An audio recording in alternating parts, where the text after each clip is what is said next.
Don't wait till the battle's over. Don't wait till the struggle ends. Shout now, shout now, right now. Shout now, shout now. Don't wait till you make it. Hey, what's up, everyone, and welcome to the PHILLIP Show. Grab your coffee if you have not. I keep saying I'm going to go to drink tea, but I think I'm a liar. I don't think I'm going to do that. Me and coffee go back way too far. So you know this show, and as all of you already know, and if you're meeting me for the first time, hello, my name is Philip, and one of the slogans that I have here is "You are the best you in the world." And as you have seen, or you will see as you continue to watch, a lot of the people and a lot of the situations that we talk about really center around inspiration and hope and identity and being who you are, getting to the next step, or speaking to people and figuring out how did they get to where they are. Another line that I always say is everybody has a story, so what's yours? One of the things that I found out the other day is that sometimes people think because their story isn't tragic. Sometimes when people hear other people's stories, they say, hey, I don't have too much to share. But you'd be surprised to know that everybody's story can impact somebody else's life, no matter how minimum the amount of time, no matter how small you think. Some of the smallest details will be those details that could change somebody's life for the better and change it forever. So I'm super excited about today and our guest that's here. So with songs like We All Are Human and his latest release, Tell Me Something, please welcome hip hop artist and founder and CEO of Stay Weird Entertainment, where you can promote being yourself, a marketing agency. Please welcome DC King. DC. Hey. Hey. How are you doing? No complaints over here. I'm pretty good. How are you? I'm doing great, man. I'm doing great. That's good. Thank you so much. I'm always humbled when people take time out of their day to come, sit and chat and all that. So thank you. Okay, well, thank you for the invite. So I'm ready to get down to it. But real quick, for the people who are watching, are those DVDs behind you? What's going on? Funny story about that. Yeah, they are DVDs. There's about close to 3,000 of them. I get so much hate on these DVDs, especially in 2023, because people is always like, oh, it's 2023, Netflix, Hulu, what are you doing with DVDs? And I'm like, we don't I'm from the 90s and all that. I'm like, for one, and my dad is a big VHS tape head. Oh. And so I grew up, I had a collection of VHS tapes. And I always say, like, we don't own Netflix, we don't own Hulu. Like, all that could disappear. Like, I like having the physical, the actual thing, because I actually own it. And I like the cover art, and I just like having it and owning it. So I ain't worried about that whole Netflix stuff. I get so much hate for that, by the way. People always clown me for it. But you really don't have Netflix? No, I do. I have all that. But let's say something come out on Netflix, I'm gonna go straight to Walmart and look for it. I gotta have it. You have a marketing company called Stay Weird Entertainment. What is that? Mm-hmm. So Stay Weird Entertainment was originally, it started out as a brand for myself to help promote myself. And basically, though, Stay Weird comes from, always say, it's only weird because no one is doing it. So if everyone else was doing it, it would be normal. So be you, be different, be weird, be yourself. No matter what your passion is, no matter what your dream is, do it, but do it being yourself. And so I created all of it around to help promote my music and everything I had going on. And then recently I realized I have all the means and everything I offer to myself, I am able to offer to the public, rather that's businesses like restaurants, whether that's musicians, artists. All my services that I do for myself, I now do for other people. I open it up for other people. So, and I started opening up to, it started out as just for me. Then I opened it up to other artists. And then recently, the past year, I opened it up to businesses.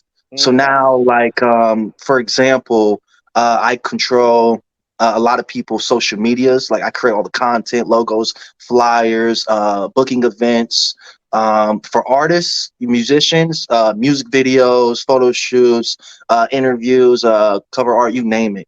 and show booking. So that's what Stay With Entertainment is. But I encourage people, like, if we're gonna do it, I tell them, like, we got to do it being you, especially artists, because some artists like to, put on a facade for the camera. I'm like, okay, if you want my services, I'm encourage you to be you, do it being you. So Yeah. that's what Stay With Entertainment is basically about.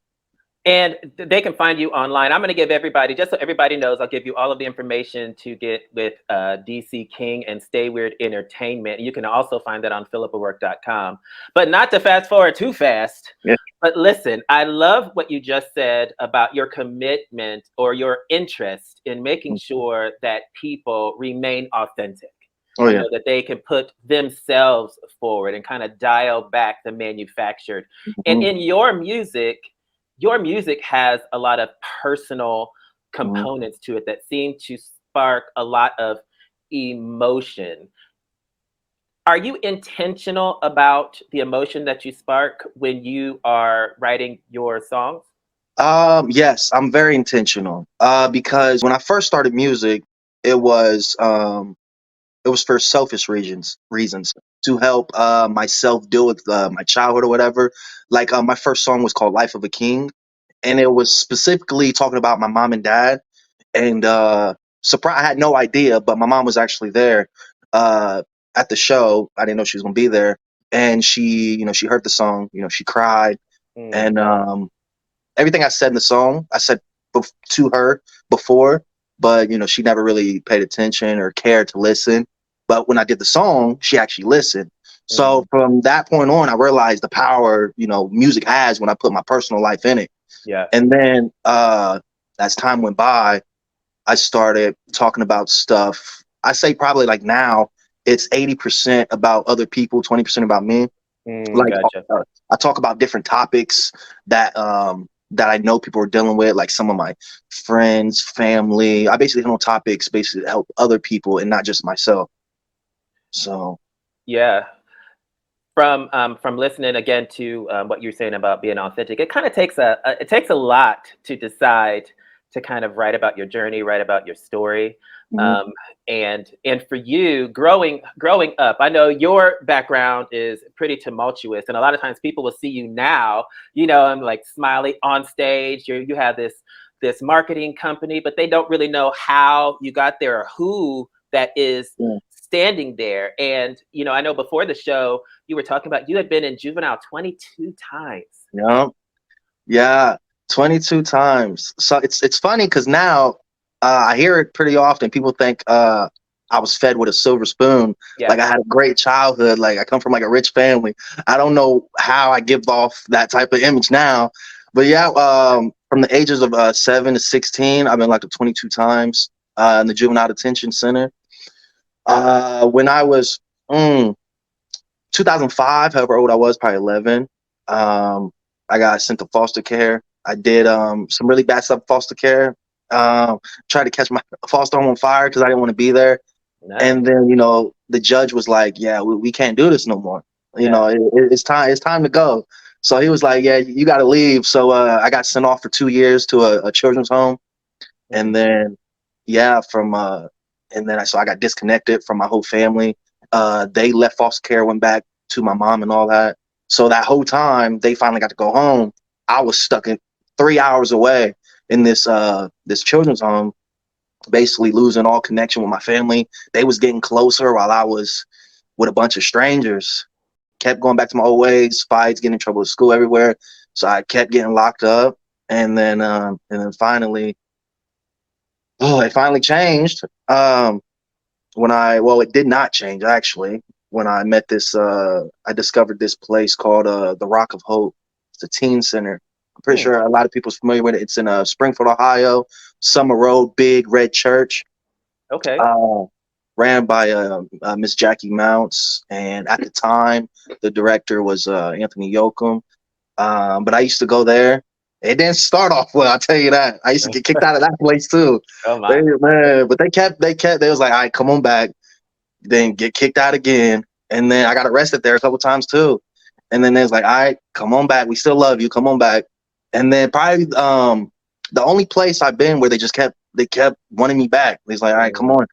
And then finally, say February of 2011 was my last time being arrested. I got locked up there, and I was like, man, I can't believe I got like arrested in the place that I hold, because I at that time I held that place so dearing and so, much to my heart, because Yep. at that time it was doing wonders for me.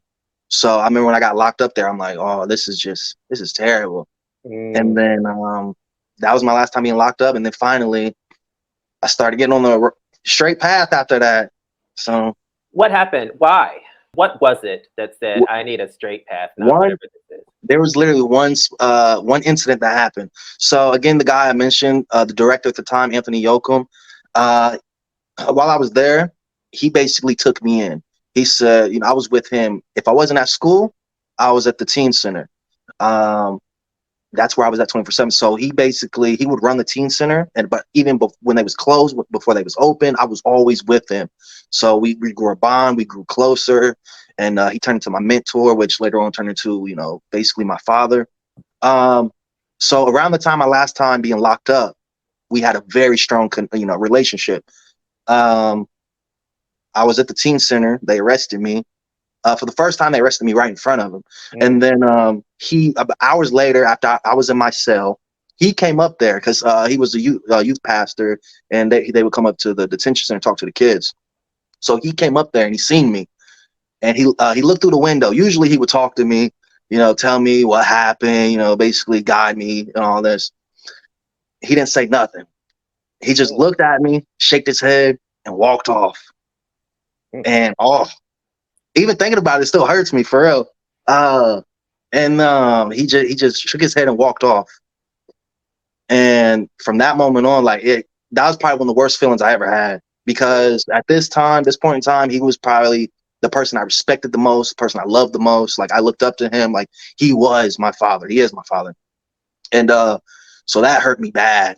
And then finally I got out, and I don't know, I guess it just clicked in my head, like, I can't keep doing this. Yeah. And so that was my last time locked up, and I was almost close to turning 18. So I'm like, I definitely can't keep getting in trouble. Yeah.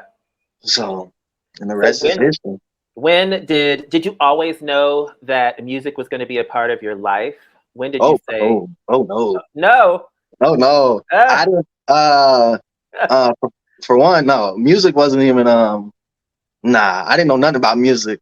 I had to learn I'm still learning, so I had to learn from the ground up. It was thanks to a good friend of mine. A lot of people actually don't know this, but a good friend of mine, Lorenzo Anderson. He's a youth pastor at my church on Plum Street.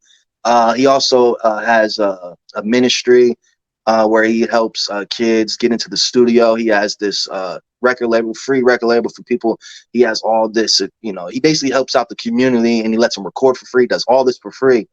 And I remember I met him through my family, my brother at a church one time, because I used to go to youth group. And then he would always pester me about going to the studio. Like, yeah, I got this studio. Come on, come hop in the studio. I'm like, Renzo, I'm not an artist. Like, I don't know nothing about music. And he would do that to me, my brothers, to everyone. But even if he wasn't an artist, he would do it just to like give you something to do instead of being out here or whatever, and basically trying to get you a hobby. And then finally I'm like, man, I don't want to do it. But then fast forward, a friend of mine, Matt Perrine, he took over the teen center years later. He became the director. And so he was doing, this is crazy how full circle it gets. Yeah. He was doing, he was at the juvenile detention center with the kids. And he was like, hey, you want to go to the kids, work with me, do some poetry workshop? And I was like, whoa. I said, yes. It's crazy, because last time I was there, I was locked up. I was in an orange jumpsuit. Yeah, so I'm like, yeah, it was a different situation. Yeah. So so I went there, and it's funny. So one of the rules you got to have when you're there, you got to have, when you're walking in the halls, you got to have your hands behind your back. Okay. And so when I walked in, first thing I did was put my hands behind my back. I'm like, and he looked at me like, I'm like, man, it's just old habits, I guess. I don't know. So I did this poetry workshop, and the kids in there, they was like, I don't want to do it. I'm not telling these other kids about my life. I said, okay, how about, I write this poem. I say something about my life if you do it. They was like, So I wrote this thing, called Life of a King, like I mentioned earlier. It was a poem called Life of a King. Yeah. And I read it for him. And then they was like, "Oh, that's pretty awesome. That's cool." And then they heard me. So they was like, "Okay." So they did theirs. And then this one kid got a little emotional in front of all these other inmates he was locked up with. And I'm like, wow, this is crazy. Like, so my song, my poem, had the effect on the young kids of to Mm, open up to everyone else and all these other strangers. And that's when I realized, like, wow, like this stuff really it's powerful. And yeah. so then that's when I found I was like, Lorenzo, he been pestering me for years. I'm like, Lorenzo, it's time. Like, I think I got to do it. Yeah. And so, yeah, and then he had all the connections and everything I needed. So all I had to do was hop in the studio. And yeah, he booked me my first show. And then, which was what I was talking about in the beginning. My mom was there. And yeah, that's how I got started. And then I realized all these emotions I kept seeing from people. I'm like, I got to keep doing this. And it was helping me too, because I was expressing myself. And so, yeah, Yeah, that's that how was it went. gonna that when you were talking about that, that's what I was in my mind. I wondered how was writing and being able to be creative but also expressive, how was that emotionally for you? Yeah, it's crazy because I never been like a shy person to like hold back how I feel, or I never been the type to like be afraid to show how I feel. Well, in my adulthood, I haven't been. Mhm. I'm very vocal, especially to my loved ones or how I feel. So it came easy, especially like I don't mind telling people like I don't like, hey, yeah, I was foster care. I did all, I didn't have nothing to eat. I don't mind telling people about my life or the way I feel, even if it's embarrassing. Mhm. But the thing that makes me want to do it and do it even more is the how I see people react to it and how it can help someone. And the first time I ever did it, again, it changed someone. I seen a little kid tear up when he was writing his poem, well, reading his poem to the class, and it Mm. was just so. Yeah, it's never been. I don't know. It's never been hard for me. I've always been vocal about it. But now it's just in music form. You know, pretty awesome, I guess. Yeah, I was looking at some of your music the other day, and one of the lines that caught me was it's in the I think it's in your most recent song, "Tell Me Something," and it starts off with "Sometimes all a kid wants is to be loved." Hmm. Where did this song come from? So it it's a double parter. I Okay. say it comes half of my life, and again, I volunteer at a teen center now, the same teen center, and so I see kids and I talk to kids. But when I was younger, I mean, I wasn't in control of my emotions. I was young. I didn't know really what I wanted. What I knew, I felt love before. I definitely wanted it again. Uh, so half of the song is about me. Growing up, I felt like an alien child. It's a hint to actually that's where the logo creation comes from. I felt, I'm the youngest of the child, and when my family went back home and I was stuck in a children's home, then I finally went back home. It was like I was the stranger in the household, so I felt like I'm not supposed to be here. Mm, Everyone loves each other, and like they don't care about me really. So I'm like, yeah, I want to be loved. Like I want the feeling. And then you fast forward to now, I see kids in my position that I was in when I was that age, mm, and it's just like, wow, like I know what you're going through. Like I know you want to feel love, you want to be loved, yeah. and yeah, that's what this song is about: spreading awareness, showing awareness to like, hey, and I do know also it it was a little. I do know parents that do pick favorites and Mm, that treat kids differently. I see it all the time since I work with kids, and I'm around a lot of families. So the song is basically for kids, mm, parents. Like, hey, I want you to be a better parent, and hey, I don't want you, to the child. I don't want you to give up. You will feel loved. So it's basically for the parents to realize. It's for the kids to, keep hope. And then it was for me again to, another therapy session once again for me. yeah. Right. What? That's funny. What so with what you're doing now and how far you've come, what do you see? What's your goal? What do you want? What does DC King want? That is a good question. I want a lot actually. So with Stay With Entertainment, I didn't think it was going to happen, but it just fell in my lap. I want what I want for that is to have an actual full-fledged business to where I can hire other employees. That's what we're working towards now, and where I can have a catalog of clientele. Um, we got 4 high-paying customers monthly, and then I'm always get probably like 12.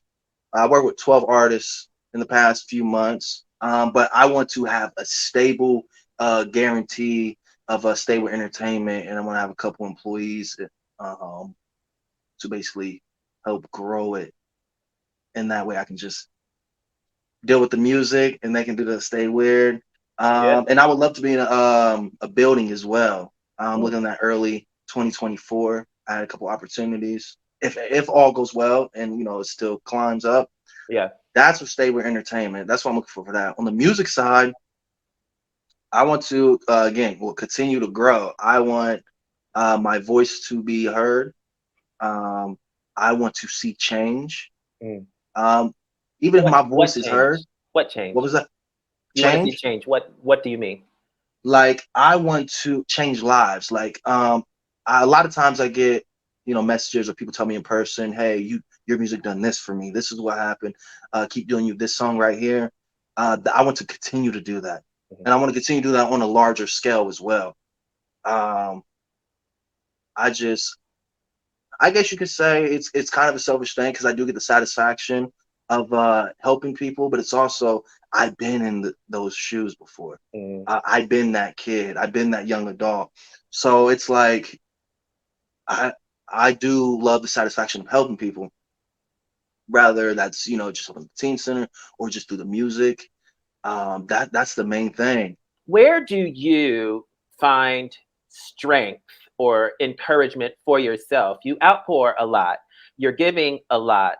You work with the kids, so you're dispensing a lot. Where do you get filled up or find your recharge?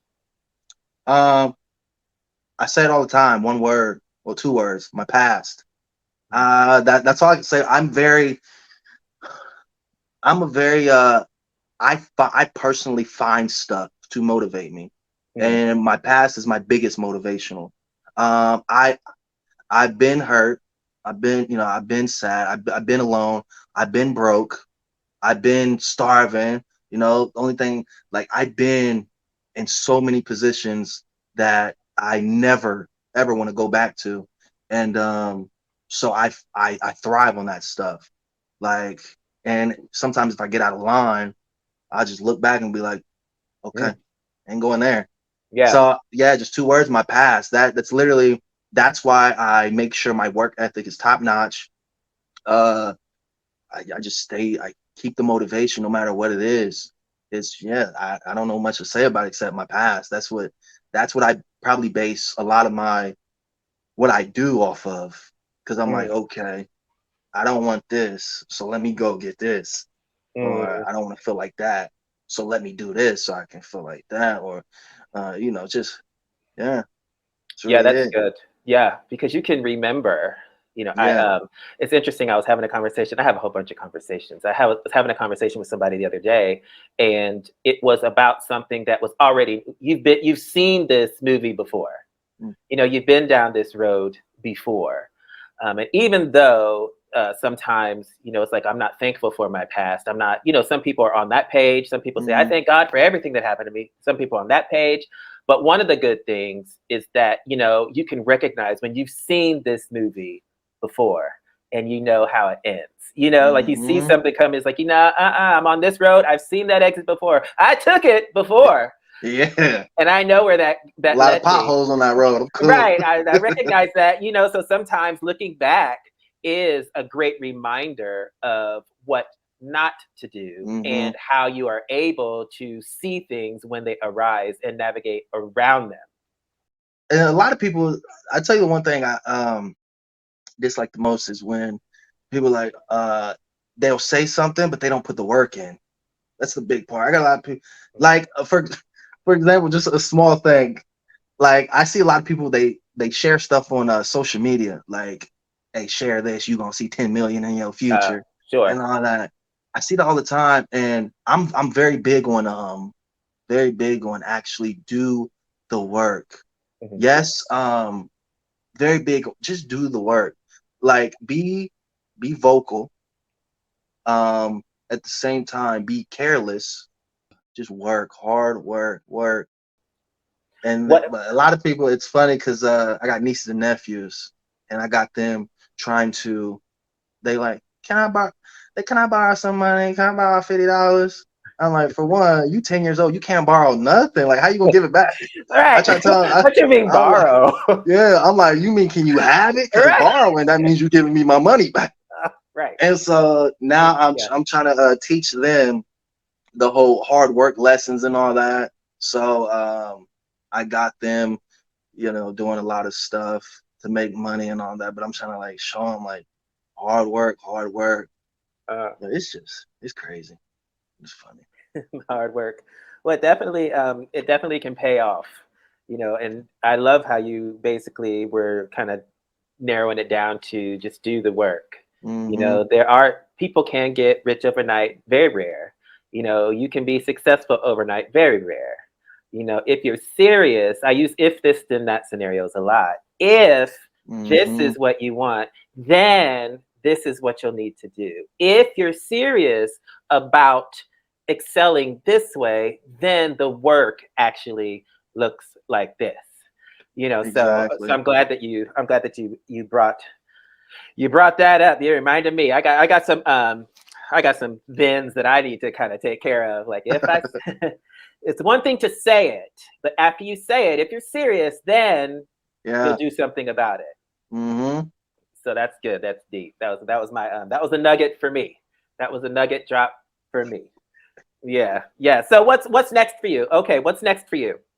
You got your What is single next for out. me? Your Ooh, new single's out. yes. So, well, a couple things.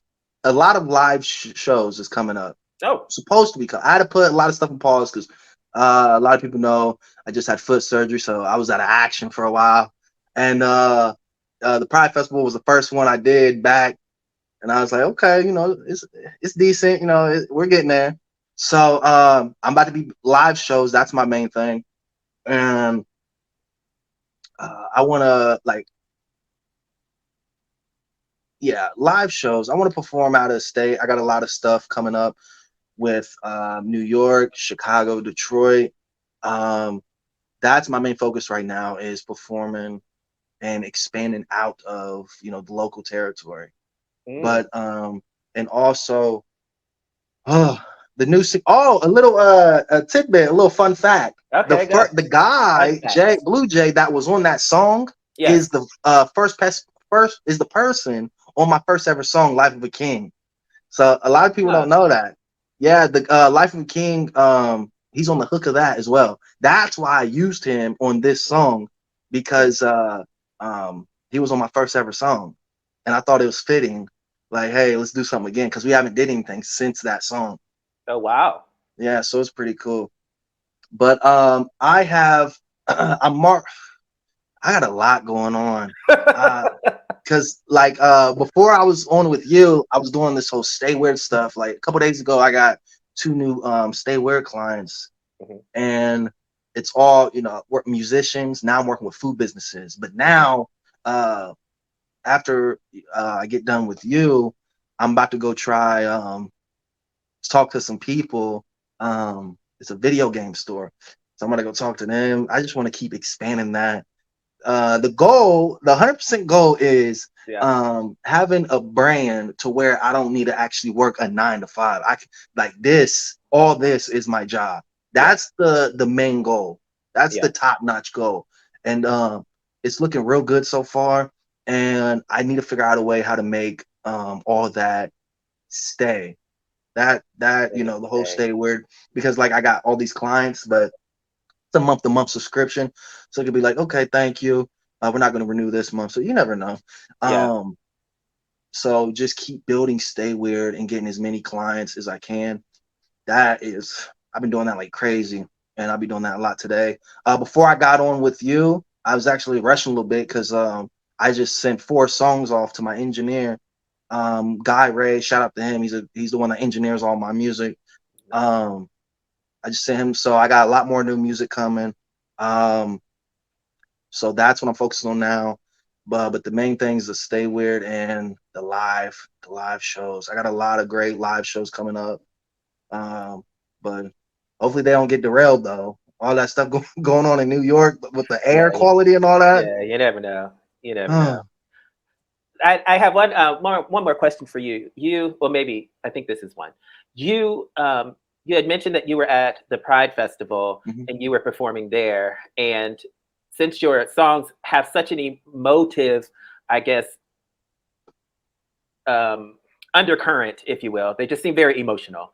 And I saw one of the songs, you had a young lady singing on it, and it seems like everybody is so diverse. Are you intentionally diverse with your music and the places that you like to perform?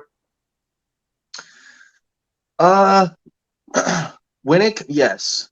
When it comes to the artists, so with the artists, I like to work with people that is new and up and coming, that's trying to do something. Like for example, the song that her and I did, the Save Me, that was her first ever song she did. She told me she wants to be, a singer. So I was like, let me help you with that. So I figured, I like to help people. So yes, I'm very select with it. Now, she's getting more exposure. She's getting more confident and to make her own music. With Jay, Blue Jay, yes. I knew, another reason I put him on the song, I knew how important it was to him to perform at Pride. He'd never done it before. And I know how much he loves and how much he holds them events to his heart. So yes, that was a big deal for me to make sure he hops on the stage with me. Because we did the song, I think like a week prior to the show.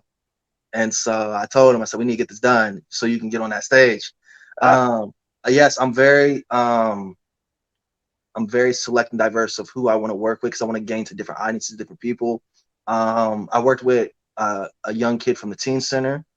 That way, maybe I might not be able to reach certain people, but it's a young kid. He can reach those people and still get out the message that I'm trying to give. Sure. So yeah, yes, it's very diverse, and I choose very carefully who I want to work with. And hopefully me working with them gives them a lot more opportunity as well. So that's the goal. Yeah, well, it seems to be, opening doors. Your music is opening doors for you. Clearly, you working in marketing and with Stay Weird Entertainment, that by itself will open up a lot of doors that otherwise wouldn't be opened, and connections that otherwise wouldn't be made. And really, your passion for encouraging people to be more and be themselves and be authentic, it exudes through everything that you do. So thank you for sharing that, and and making that an important part of your platform, because it's noticeable. Yeah, thank you. I appreciate it. Yeah, that's everything I'm just trying to do. I would love to just keep doing this as long as I can and keep building, and at the same time, helping do what I can do for the community, and hopefully it just keeps spreading. So we shall see. Yeah, we will. We shall. Well, congratulations again on your single that just came out, DC King. Thank you for being here. I appreciate it, man. Thank you. Make sure that you check out Stay Weird Entertainment. Make sure you check out DC King and his music. You can find it at phillipatwork.com. You can also find it on his websites as well as YouTube. So as I normally say, you are the best you in the world. And I'll see you next time here on The Phillip Show. Don't wait.